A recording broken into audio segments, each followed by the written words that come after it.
I'm not going to title this, call it what you want to, but it's a public service announcement all the same, in the form of original poetry.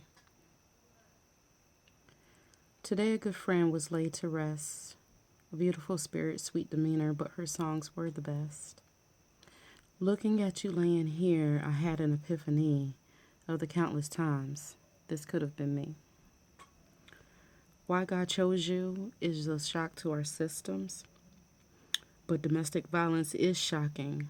So, anyone listening, please don't fall victim. Because when things go bad, they go really bad really fast. If you find my words in your present, then make sure to put your situation in the past.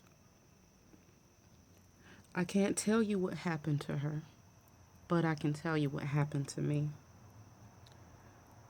So I'm going to share what is now my former reality.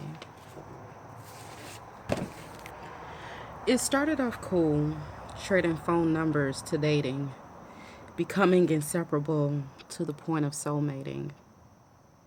We moved in together and there was a shift, like a little condescending slick talk, if you catch my drift. Slick talk gave way to punching holes in the walls. Not to mention, this was around the time that I started getting the excessive phone calls. I'm at 90 calls today, and it's only noon. Random trips to my job, even though I'd be getting off soon. He had an insatiable worry about another man, but I only wanted him, so I just couldn't understand why we were fighting over monogamy when it's the only one topic on which we agree. The first time it happened, we both were in shock. He wanted to turn back time, take that moment from the clock. He broke down, and like a baby, he cried. I saw his remorse, and I saw his broken pride. It was an accident, right? But I was very wrong. It was the beginning of torture that was 5 years long. He isolated me first from friends, then from family. When my supporters fell back, it was his verification and validation that only he cared for me. I was stressed out, no sleep. I cooked dinner perfectly, but I can't eat. Arguing on the highways, foot heavy on the gas, driving 90 miles an hour, thinking if I tilt the wheel, we'll crash. Broken dishes in the kitchen, my face through a wall. Crying in the tub, angry that God wasn't answering my calls. I had a partially deflated lung, but only after being flung. The ER nurses don't believe. They can see through my lies. My injuries were telling on me, but he was watching, so behind these lies I continued to hide.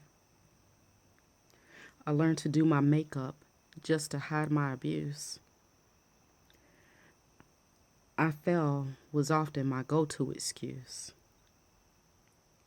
It all turned around when my son came to me. And he told me that he needed to learn karate. See, I didn't even think that he knew. And here he was trying to protect me. It broke my heart, and I had to take a stand. See, I didn't want my son growing up to be this type of man. And I didn't want my future daughters to date someone like him.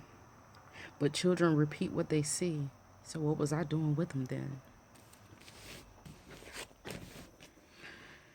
I had to call on my family, pull myself out of isolation. The relationship with him, I went ahead and castrated. And I did it without further hesitation. When someone is stronger and faster, it's not so easy to just walk away. but do what is needed to live another day. If you know someone struggling, be a support. They need a friend. Escape, counseling, therapy. They'll thank you in the end. Peace. One love.